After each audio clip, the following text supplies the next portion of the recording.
Makukulay na mga bulaklak at iba't ibang itsura at hugis ng mga halaman. Ilan lamang ang mga ito sa pwedeng mabisita sa Quezon Memorial Circle na talaga namang bubusog sa inyong mga mata. Karamihan sa makikita rito ang sanggumay na isang indigenous orchid sa Asia. Meron ding hybrid orchid gaya ng Phalaenopsis. Ito ang Orchid and Bonsai Show. Bukod sa iba't ibang uri na endemic at hybrid orchids, first time din daw nilang magtampok ng iba't ibang uri ng bonsai. Dati-dati kasi orchid show lang. Tapos, nung nagpunta kami sa Kuala Lumpur, pinattern namin kasi mas interesting. So, nagkaroon ng bonsai to augment the orchid show.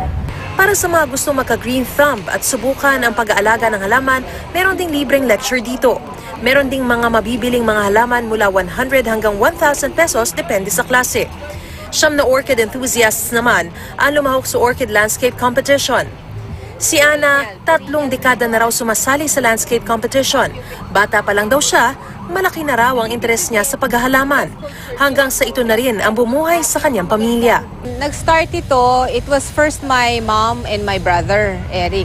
My late brother though, kasi namatay siya in a car accident. Before he passed away, he was able to leave yung aming chemical components para sa laboratory for the orchids. Hanggang ngayon yung pa rin ginagamit namin. Naging sandalan din daw niya ang kanyang mga halaman tuwing nakararanas ng stress. Stress buster siya. Kasi pag nakita mo kung gaano kaganda yung bulaklak, minsan parang nakatingin ka na kahit negosyo nga na, parang ay ang ganda. Miski ako hanggang ngayon. I get awestruck minsan. Nakilala rin namin si Susan na piniling mag-display ng kanyang mga bonsai.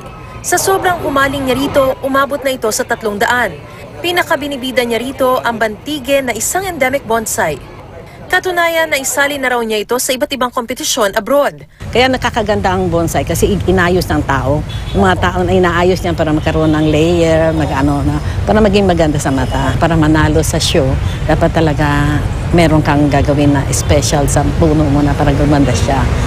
Layo ng expo ang palaganapin ng orchid industry. Nais din daw nilang maengganyo ang publikong mag-alaga ng mga halaman. The stress living in the urban is already very high, no? We have lectures to teach the urban dweller to have orchids to de-stress. Makikita ang Orchid and Bonsai Show hanggang March 19. Mariz Umali, GMA News.